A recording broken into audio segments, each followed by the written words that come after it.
माटी की कहानी चलते चलते माटी छन चुकी है और छनने के बाद उन माटी में मिले हुए जो कंकड़ थे, उन कंकड़ों का अलग करने के बाद कंकड़ों को बहुत गुस्सा आ गया है कि माँ माटी से हमको क्यों अलग किया गया। ये प्रश्न भी उन्होंने कुंभकार से पूछा था कि आप हमारा वर्ण, हमारा गात सब माटी जैसा है तो भी हमको क्यों अलग किया।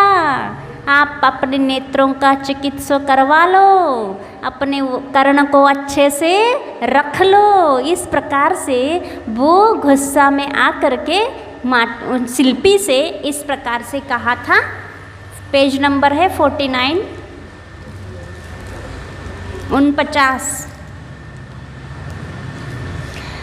अरे कंकरों माटी से, हाँ, अब ऐसे पूछने के बाद वो शिल्पी कंकरों से क्या कहता है देखो, क्योंकि हमने माटी से अलग क्यों किया ये क्या बताते हैं।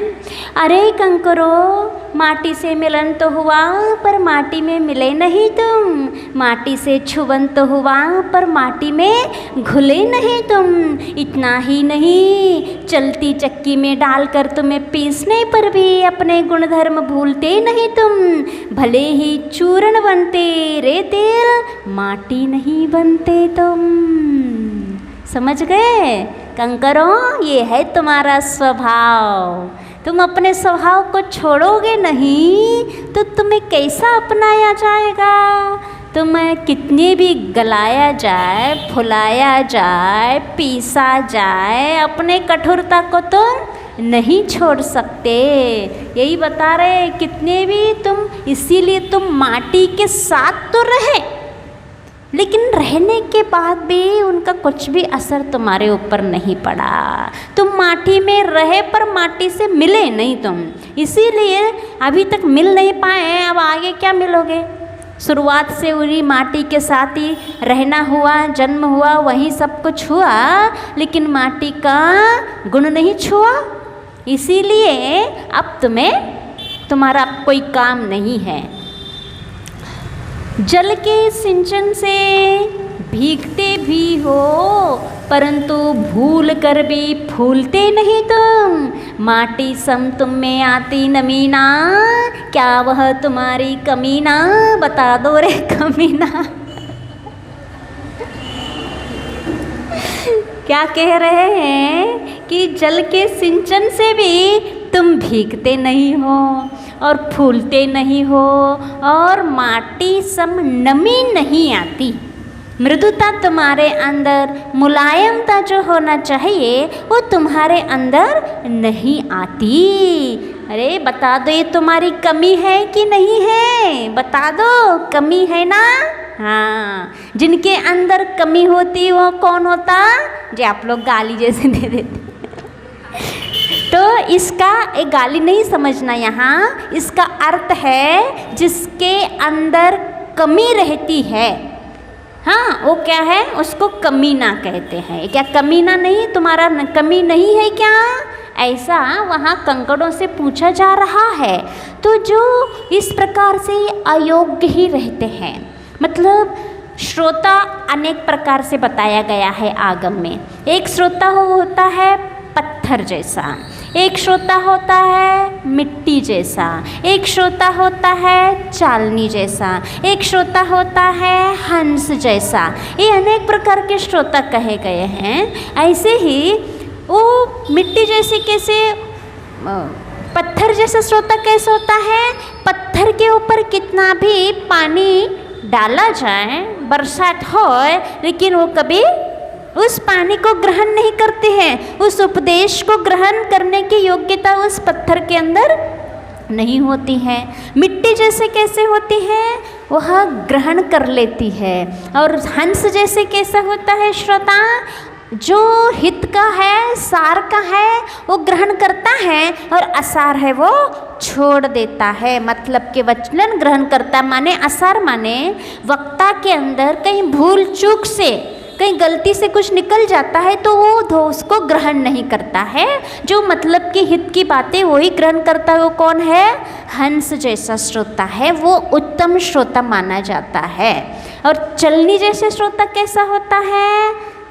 असार को ग्रहण करता है और सार को छोड़ देता है। तो ये चलनी जैसा श्रोता, ये भी अच्छा श्रोता नहीं। पत्थर जैसा श्रोता भी अच्छा नहीं माना जाता है। हाँ, मिट्टी जैसा श्रोता तुरंत तो असर पड़ता है, लेकिन धूप लग जाए तो फिर सूख जाता है। तो ये इस प्रकार से अनेक प्रकार के योग्यता के अनुसार ये सब गुण आया करते हैं। तो ये जो अयोग्य जो होते हैं वो यदि अच्छे लोगों के साथ मिलकर भी रहते हैं तो भी वो इनके अनुसार नहीं होता, क्योंकि योग्यता ही नहीं है।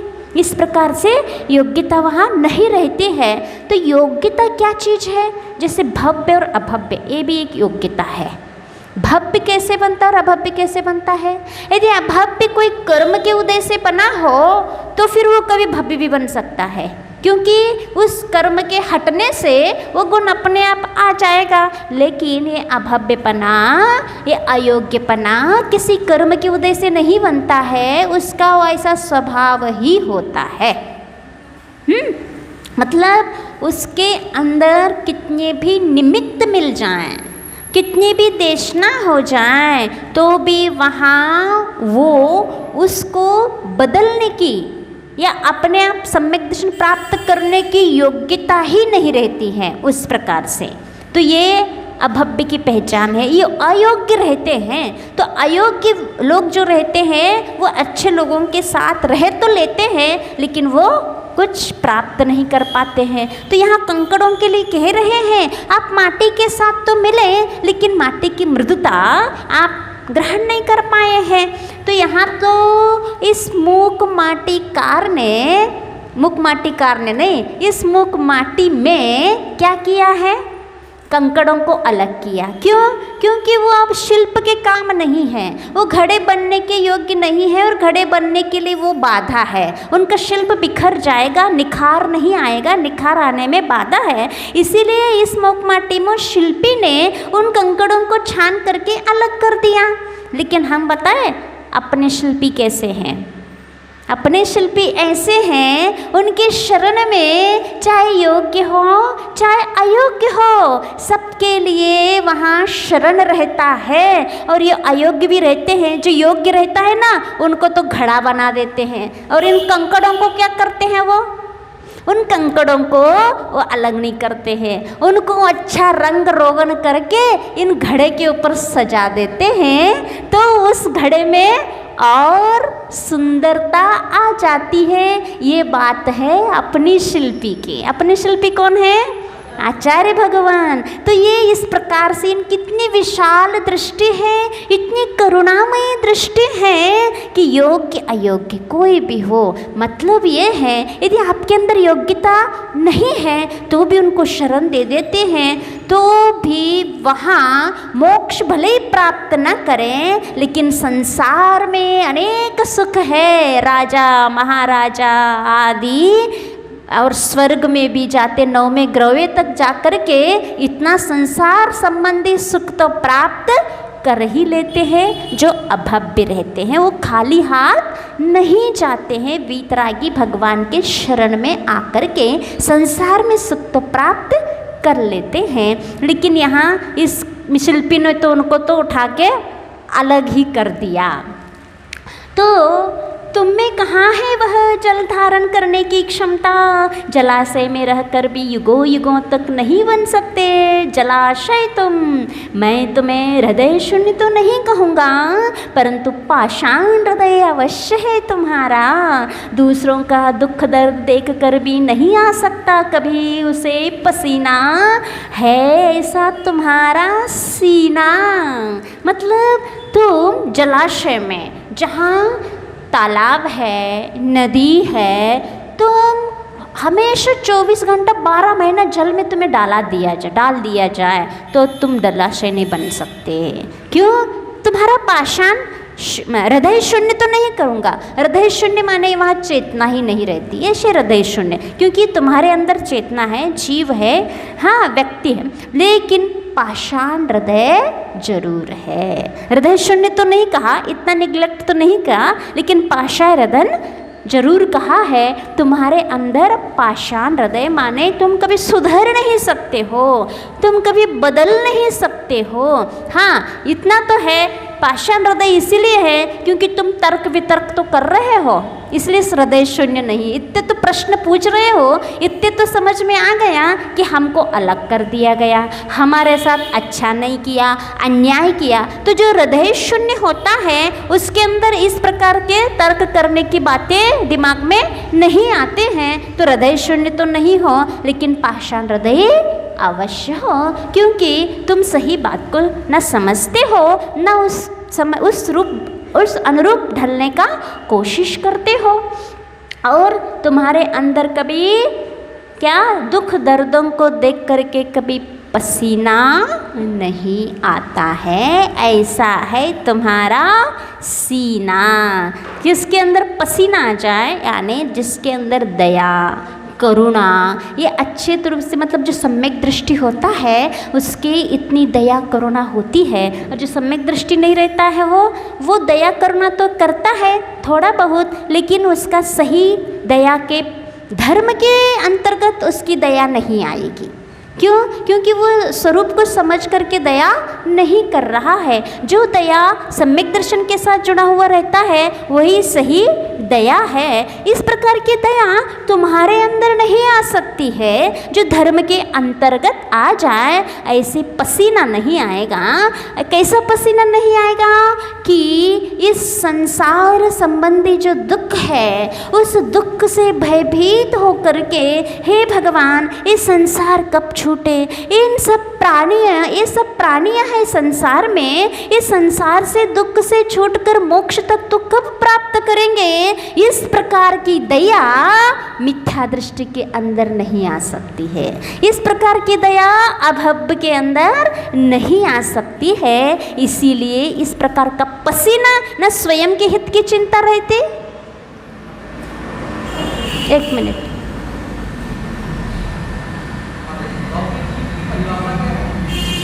भव्य जीव की परिभाषा है जो सम्यक दर्शन या मोक्ष प्राप्त करने की योग्यता रखते हैं। योग्यता, हाँ,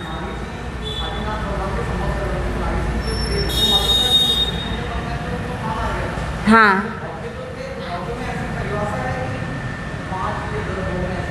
नहीं नहीं, उनका कोई भाव निश्चित नहीं रहता है, अनंत भाव भी रहते हैं भव्य के, है ना उसमें। और भव्य भी दो प्रकार के होते हैं, ये दूरानुदूर भव्य रहते हैं, 3 दूरानुदूर भव्य, दूर भव्य और निकट भव्य। दूरानुदूर भव्य जो रहते हैं वो अभव्य समभव्य रहते हैं, यानी कभी भी उनकी योग्यता तो है बनने की कि वो सम्यक दर्शन प्राप्त करने की योग्यता उनके अंदर है, लेकिन योग्यता होने के बाद भी उस प्रकार का उनको निमित्त नहीं मिल पाता है। वो दूरानुदूर भव्य, वो भी कभी मोक्ष नहीं प्राप्त कर पाएंगे, वो भी अभव्य जैसे संसार में ही रहेंगे। उसके लिए उदाहरण देते हैं कि सुमेरु पर्वत है, उसके नीचे की माटी तो है, लेकिन वो कौन निकालेगा उसको? ऐसा कभी निमित्त नहीं मिलेगा कि कोई उसको जाके निकाले और कुंभ बना दे। तो योग्यता होने के बाद भी निमित्त नहीं मिलते, ऐसे भी भव्य होते हैं, उनको दूरानुदूर भव्य कहते हैं। और दूर भव्य जो संख्यात असंख्यात भावों में मोक्ष जा सकते हैं वो दूर भव्य, और निकट भव्य जो 3, 4, 5 भाव में अति निकट है उनका संसार तट, उनको निकट भव्य कहते हैं। तो ये भव्य जो अयोग्य रहते हैं उनको इस प्रकार का पसीना नहीं आता। कैसा पसीना नहीं आता?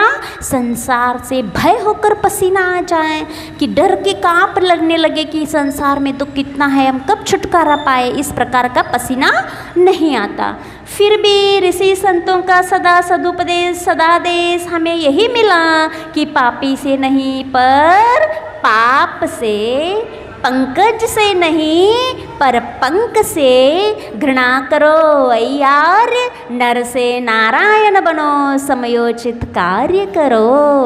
हाँ, फिर भी उस अभव्यता अयोग्यता को देख करके उसकी ओर हीन भावना, एक हीन भावना उसके अंदर नहीं आना चाहिए। ये कुछ समझता ही नहीं है, ये कुछ सीखता नहीं है, उसको कितना भी बोला जाए बताया जाए सुधरता नहीं है। इस प्रकार के दृष्टि ले जा करके एक हीन निग्लेक्ट भाव नहीं आना, ऐसे हमारे संतों ने बताया है। ये विशाल दृष्टि कहलाती है, ये द्रव्य दृष्टि कहलाती है। जो द्रव्य दृष्टि रखता है वो कभी भी इस पक्षपात नहीं करेगा, हीन भावना नहीं लाएगा किसी की नीच आचरण को देख करके, इस प्रकार के कार्य को देख करके, क्योंकि ये भव्य है कि अभव्य है यह हमारा विषय नहीं है, हमारा मति और शुद्ध ज्ञान का विषय नहीं है, ये छद्मस्तुंग का विषय नहीं है। यह केवल ज्ञानी जान सकता है कि इसके अंदर योग्यता है कि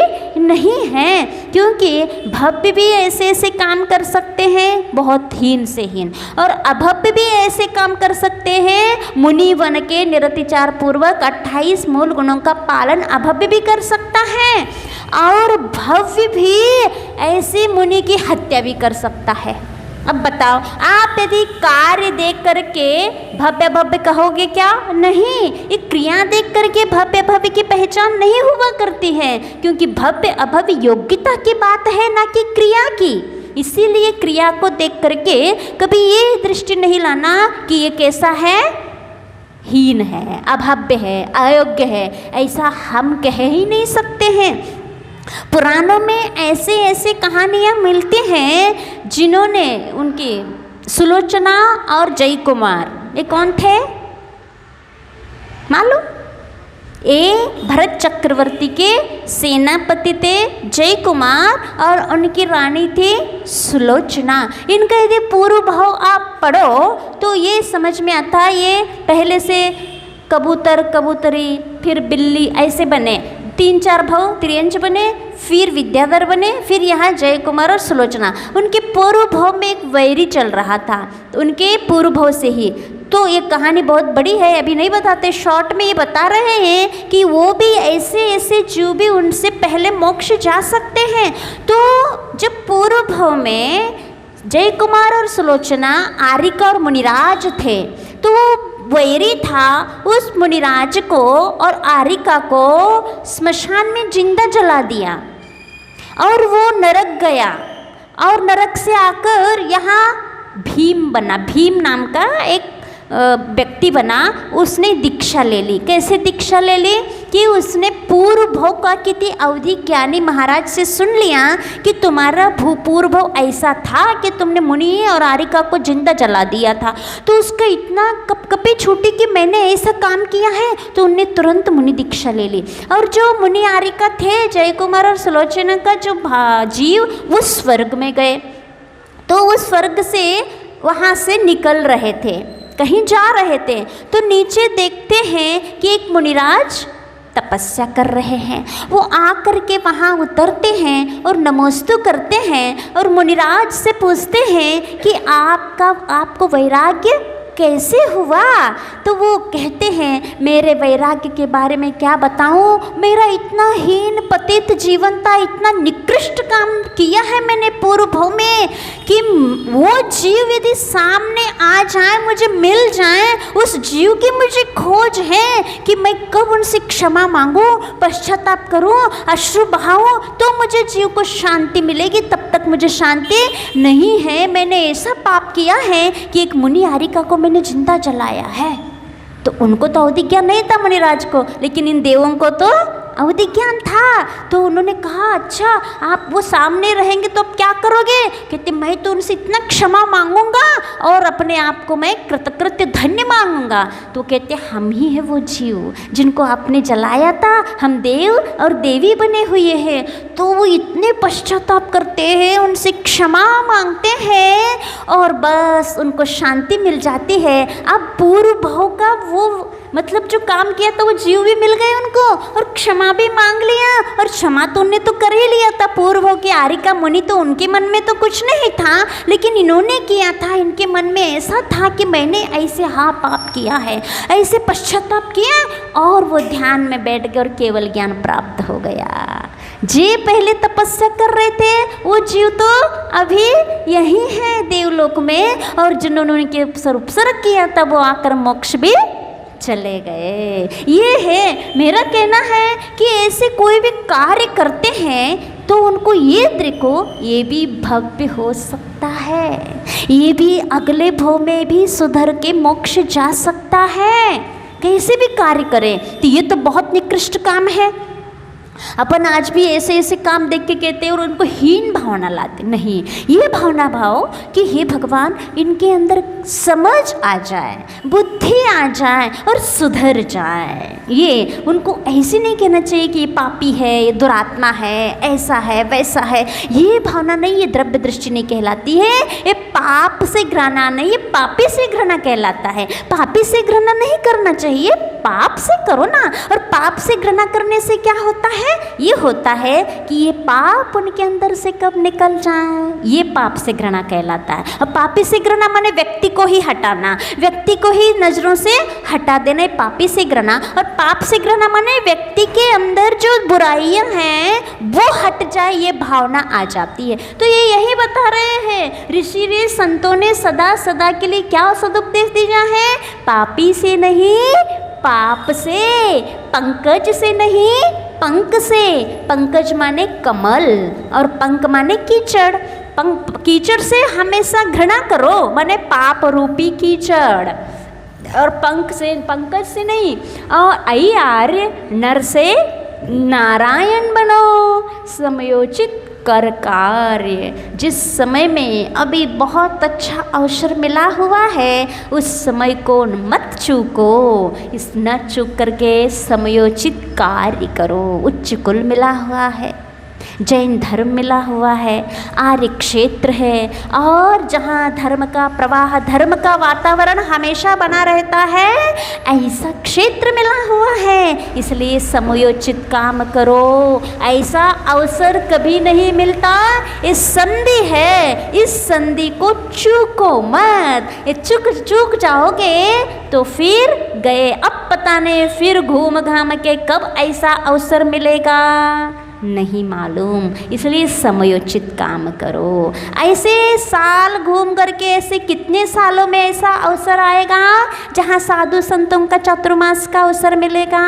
ये समयोचित उचित समय मिला है तो उचित समय के अनुसार काम करो। फिर 4 महीने के बाद ये अवसर चूक जाएगा। चूकने के बाद फिर क्या पछताने से होता है। इसीलिए निकलने के पहले ही, समय निकलने के पहले ही समयोचित कार्य करो। ऐसे हर क्षण में लगाओ, आज का दिन हमें मिला हुआ है, अहोभाग्य है, बहुत पुण्य का उदय है, आज का दिन हमें मिला है, कल मिले ना मिले किसको पता है। आज हम रात आई और सो गए, अब वो सो रहे हैं और हम ऐसा न हमेशा के लिए सोते रहे, ऐसा भी हो सकता है कि नहीं हो सकता। इसीलिए एक एक दिन, एक एक घंटा, मिनट जो भी मिल रहे हैं, ये भरोसा नहीं है कि मूक माटी सुन के हम बाहर जा पाएंगे कि नहीं जा पाएंगे। अभी अभी घटना परसों आपके यहाँ हुई, सबको दिल को दहला दिया। लेकिन ये स्मशान वैराग उतना तक रहता है कि संसार में कोई कब क्या हो जाए कभी भरोसा नहीं। उस समय तो ऐसा हो जाता है। फिर जो अपनी जो गाड़ी चल रही वैसे ही चक्की चलती रहती है। तो ये प्रभाव उसी समय पड़ता है। लेकिन इन प्रकार के घटनाओं को देख करके जीवन में अपने अंदर बदलाहट आना चाहिए कि हम अपनी दिनचर्या को अपने समय को अधिकतर धर्म में दो, क्योंकि इस प्रकार का भरोसा किसी का भी नहीं है, कभी भी किसी के साथ कुछ भी घटना घट सकती है। तो ये समयोचित कार्य कहलाता है। यूं शिल्पी से कड़वी घूंट सी पीकर दीनता भरी आंखों से कंकर निहारते हैं माटी की ओर अब, और माटी स्वाधीनता खुली आंखों से कंकरों की ओर मुड़ी देखती है। अब देखो, कुंभकार की बातें बहुत कड़वी लग रही है ना, अच्छी नहीं लग रही है। अब दवाई तो ऐसी ही रहेगी, दवाई अब होम्योपैथिक हो तो बात अलग, मीठी मीठी लग जाए तो एलोपैथी दे रहे हैं। अब देखो माटी दे देती होम्योपैथी जो मीठी मीठी रहती है। अब उसकी कुंभकार की जो सीख थी, शिक्षा थी, जो उसका बताना था, वो सब उनको बहुत कड़वा लगा, अच्छा नहीं लगा। तो वो मुड़ के माटी की ओर देख रहे हैं, क्योंकि हित की बातें जो होती है ना, वो हमेशा कड़वी ही होती है। सुख की बातें जो होती है वो बहुत अच्छी लगती है, लेकिन हित की बातें बहुत कड़वी लगती। सुख और हित में बहुत अंतर है ना। सुख पंचेंद्रिय विषय संबंधी, हमें तुरंत सुख देने वाला ऐसे कोई बात बता दे, बहुत अच्छा है। और हित की बात तुरंत तो कड़वा रहता है, लेकिन उसका रिजल्ट बहुत अच्छा रहता है, लेकिन वो कड़वी लगती, सबको अच्छी नहीं लगती। फिर कंकड़ माटी की ओर देखते हैं मुड़ के, और माटी स्वाधीनता घुली आँखों से देखती है। माटी की शालीनता कुछ देशना देती सी कि महासत्ता माँ की गवेषणा समीचीना येषणा, और संकीर्ण सत्ता की विरेचना अवश्य करना है तुम्हें। हाँ, महासत्ता माँ की गवेषणा समीचीना ऐषणा और संकीर्ण सत्ता की विरेचना अवश्य करना है तुम्हें। अर्थ यह हुआ, लघुता का त्यजन ही गुरुता का यजन ही शुभ का सृजन है। अपार सागर का पार पा जाती है नाव, हो उसमें छेद का अभाव भर। माटी क्या कह रही है कि तुम्हें महासत्ता माँ की गवेषणा करना होगा, माने खोज करनी होगी। जो महासत्ता है, महासत्ता क्या कहलाती है? जो पूरे विश्व में, पूरे लोक में फैली हुई ऐसी सत्ता, महासत्ता मतलब अस्तित्व। अस्तित्व किस किस का है बताना? अकेले जीव का अस्तित्व है, अकेला पुद्गल का अस्तित्व है, अकेला धर्म का अस्तित्व है। यदि अस्तित्व के दृष्टि से देखो तो सब है कि नहीं है? जीव है, हम हैं, ये है, पुद्गल है, धर्म है, अधर्म है की दृष्टि से, अस्तित्वता की दृष्टि से, वस्तु की दृष्टि से देखो तो सब है। एक दृष्टि मात्र तो सब एक है, ये महासत्ता कहलाती है। उसमें कोई अंतर नहीं है, उसमें ज़्यादा भेद नहीं डालना कि चेतन है, अचेतन है, धर्म, ये भेद नहीं करना। किस दृष्टि से देखना? सत्ता की दृष्टि से। है तो है में देखो तो सब है, तो है की दृष्टि से सब एक समान है। ये महासत्ता है, ये विशाल दृष्टि कहलाती है, ये बहुत उदार दृष्टि है। इसमें किसी भी प्रकार का भेद, किसी भी प्रकार का पक्षपात नहीं है। इस महासत्ता में चेतन हो, अचेतन हो, सब एक है। माने इतनी विशाल दृष्टि, इस महासत्ता माँ की गवेषणा करो। और समीचीना ऐषणा, जो सम्यक है, समीचीन रूप है, उसकी ऐषणा माने भोजन होता है। हाँ, ऐषणा माने भोजन होता है, उसका भोजन करो जो समीचीन है, सम्यक है, सही है, उसका यदि ग्रहण करो, भोजन करो माने ग्रहण करो। और संकीर्ण सत्ता की विरेचना, जो तुम्हारे अंदर संकीर्णता है, आज तक संकीर्णता भरी हुई है, उसको विरेचना करना है, माने वमन करना है, छोड़ना है संकीर्णता का और विशालता को अपनाना है। अवश्य करना है तुम्हें। क्या हो गया? महासत्ता की खोज करना है। माने हम ये नहीं कहो हम जीव तत्व है, ये अजीव तत्व नहीं है, सब है, ये महासत्ता की गवेषणा है। और समीचीन ऐषणा, जो सही सही है उसको ग्रहण करो। और संकीर्णता का त्याग करो। ये इतने अच्छे अच्छे कोटेशन हैं, यदि हम अपने जीवन में याद रखते हैं।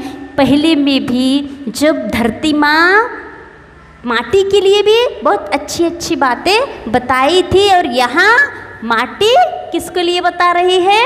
अब कंकड़ों के लिए बता रही, क्योंकि अब बहुत संस्कारित हो चुकी है और कुछ साधना करके, क्योंकि अब वहाँ से खोदी गई माटी को खोदने के बाद चाल दिया, इतनी तो वो आगे बढ़ चुकी, इतने साधना कर चुकी, इतने साधना करने के बाद वो उपदेश के योग्य मतलब हो गई, तभी तो उपदेश दे रही है ना।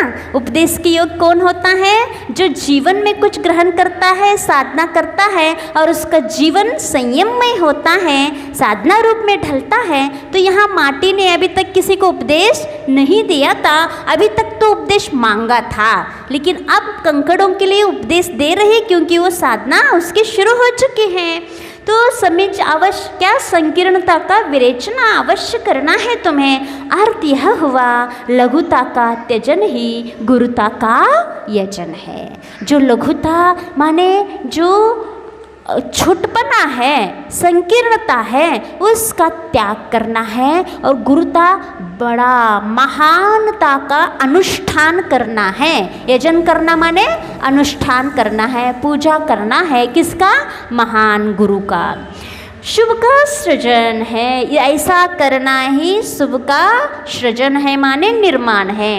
अपार सागर का पार पा जाती है नाव, हो उसमें छेद का अभाव पर। नाव कितनी सी है? छोटी सी। अपार सागर का पार करने की क्षमता रखती है, मात्र एक कंडीशन में, उसमें छेद नहीं होना चाहिए, कमी नहीं होना चाहिए। यदि कमी है जीवन में, संसार पार नहीं कर पाओगे। जितनी कमियां हैं निकालते जाओ तो इतने हल्के हो जाओगे कि संसार सागर से पार हो जाओगे। तो फिर भी कभी कभी वह नाव घबराती है, और वह घबराहट नहीं जल से है, नहीं जल के गहराव से, परंतु जल की तरल सत्ता के विभाव से है। जो जल की गहराई को छोड़कर जल की लहराई में आकर तैरता हुआ सा अधडूबा हिम का खंड है, मान का मापदंड। क्या कह रहे हैं? जब नाव कहाँ सागर में तैरने लगती है, तब वो थोड़ी घबराती है। घबराहट किसकी है? वह घबराहट जल से नहीं घबरा रही, उसको पता है कि जल तो बहुत है, अपार है, न गहराई भी उसको पता है कितनी गहराई है। ये सब सोच कर ही वह समुद्र में तैरने के लिए हिम्मत साहस की थी। फिर भी तैरने के साहस करने के बाद भी उसको घबराहट किसकी हो रही है? जल की गहराई, जल की लहराई में, माने जो जल की तरल सत्ता के विभाव से हैं। जब तक तरलता है तब तक, मतलब तरलता सरलता ये अच्छाइयाँ है, और वही तरलता किस में आ गई? विभाव रूप परिणत हो गई। माने वह तरल स्वभाव है, और तरल माने पानी, और उस पानी जम जाता है तो क्या बन जाता है? बर्फ बनता है। यही उस तरलता की विभाव परिणति है, वही उसका विभाव है। उसने स्वभाव को छोड़ दिया, जल ने स्वभाव को छोड़ दिया तो क्या बन गया? बर्फ बन गया। अब उस बर्फ से उसको डर लग रहा है, जो जल की गहराई को छोड़कर जल की लहराई में आकर तैरता हुआ सा। बर्फ पानी में डूबता है कि तैरता है? देखा कभी? तैरता है, कितना भी बड़ा हो, बताओ, अभी कंफर्म नहीं है। तैरता है ना? हाँ, नहीं हो तो कभी फ्रिज में से इतना टुकड़ा निकाल के लोटा में डाल के, ग्लास में डाल के देख लेना। हाँ, जल भले कितना भी भारी हो, कितना भी बड़ा हो, बर्फ तो पानी में तैरता है। और जो तरल होता है वो नीचे तक रहता है। पानी नीचे तक रहता है, नीचे से ऊपर तक भरा रहता है, लेकिन जो बर्फ पड़ेगा वो तैरता हुआ रहेगा। ये बर्फ उसकी जल की विभाव परिणति है। और वो जो नाव अपनी यात्रा शुरू कर चुकी है, तो उस बर्फ से डर लग रहा है। क्यों लग रहा है बर्फ से डर? अब यदि वो जहाज नाव जो भी है यदि तैरेगी और टकराएगी तो डूबेगी कि नहीं डूबेगी? ऐसे ही इस मोक्ष मार्ग में आने के बाद जो सरल है, तरल है, स्वभाव की ओर लगे हुए हैं, जो भाव रूप में ढले हुए हैं, उनसे मोक्ष मार्ग में कोई डर नहीं है। उन लोगों से डर है जो स्वभाव को छोड़ करके विभाव परिणति में आते हैं और जो चलने वालों के चाल में टांग अड़ाते हैं। ऐसे लोगों से डर चलने वालों को तो रहेगा ही रहेगा। ऐसे यहाँ इस नाव को डर लग रहा है। वो हिम का खंड कैसा है? क्या जल की गहराई को छोड़कर जल की लहराई में आकर तैरता हुआ सा वह आध डूबा हिम का खंड है। वो पूरा न डूबा रहता है न ऊपर रहता है, आधा अंदर रहता है और आधा ऊपर रहता है। ऐसा वह हिम का खंड कैसा है? मान का मापदंड है। यह कठोरता, यह मान कषाय का मापदंड है, ये उसका मान कषाय है। इसलिए वो विभाव परिणति में परिणत हुआ है। जो कषाय कोई भी होती हैं यदि जीवन में आती हैं तो विभाव रूप में बना देती है अपने शुद्ध आत्म तत्व को। और जैसे ही ये कषाय नष्ट होती हैं तो आत्म तत्व भी तरल, स्वच्छ, सरल बनता जाता है। तो इसीलिए जरूरी है सबसे पहले मान कषाय देखना। इस मूक माटी में सबसे ज़्यादा किसी कषाय को बुरा कहा है तो मान कषाय को कहा है। वहाँ धरती माँ ने भी कहा था और माटी ने भी अपने मान कषाय को छोड़ करके यहाँ मृदु बनी थी। जब छाना गया था तभी मुलायम बनी थी, माने कठोरता को उसने छोड़ा था। और कंकड़ों की बात आ गई तो कठोरता आ गई, मान कषाय आ गया। अब यहाँ हिमखंड की बात आ गई तो भी मान कषाय। तो सोचो मान कषाय कितना खतरनाक कषाय है ना। तो ये अपने आप में देखना कि हमारे अंदर मान कषाय तो नहीं पल रही है, क्योंकि क्रोध गुस्सा तो दिखने में आ जाता है लेकिन घमंड बहुत कम दिखने में आता है। आचार्य गुरुवर श्री विद्यासागर जी महाराज की जय। हाँ, एक बात है, जैसे अगले संडे को बच्चों का क्या होना है, कुछ न कुछ प्रतियोगिताएं होना है। तो अगले संडे को हमने सोचा है ये मूक माटी में जो छोटे छोटे कोटेशन है एक एक पैराग्राफ के, तो प्रथम खंड है अभी चालू है, संडे तक लगभग हो जाएगा प्रथम खंड, जिसका नाम है शंकर नहीं वर्ण लाभ। तो इसमें से मान लो कुछ ऐसे हैं, थोड़ा सा पढ़ के दिखाते हैं। छोटे बच्चों के अनुसार बहुत छोटा भी ले सकते हैं और बड़े बच्चों को करवाना थोड़ा बड़ा पैराग्राफ भी ले सकते हैं, छोटे के बच्चों के अनुसार भी ले सकते हैं। जैसे संयम की राह चलो, राही बनना ही तो हीरा बनना है। स्वयं राही शब्द ही विलोम रूप से कह रहा है राही हीरा। ये अच्छा लगा ना। तो इस प्रकार से जो अच्छे कोटेशन हैं अपने बच्चों को तैयार करवाना। और मान लो आप कंकड़ का तैयार करवाते हो, कंकड़ का कुछ एक पैराग्राफ, तो उसको कंकड़ का उस भेष में आएगा। यदि कांटे का करवाते हो तो कांटे के भेष में आकर के एक छोटे छोटे, हाँ, और बहुत छोटे बच्चे भी 2-2 लाइन के भी अच्छी अच्छी बातें हैं, आप लोग ढूंढना और बच्चों को अपने बच्चों को तैयार करवाना। ठीक है ना जी, अच्छा लगेगा। हाँ, कोटेशन सहित फैंसी ड्रेस इसको कहते हैं। हाँ, तो यदि जोड़ी में बनना है, मान लो विवाद होना है, वहाँ का कंकड़ और कुंभकार बन के 2 आ सकते हैं तो दोनों कर सकते हैं। यदि सिंगल कोई भी आ सकता तो वो भी कर सकता है।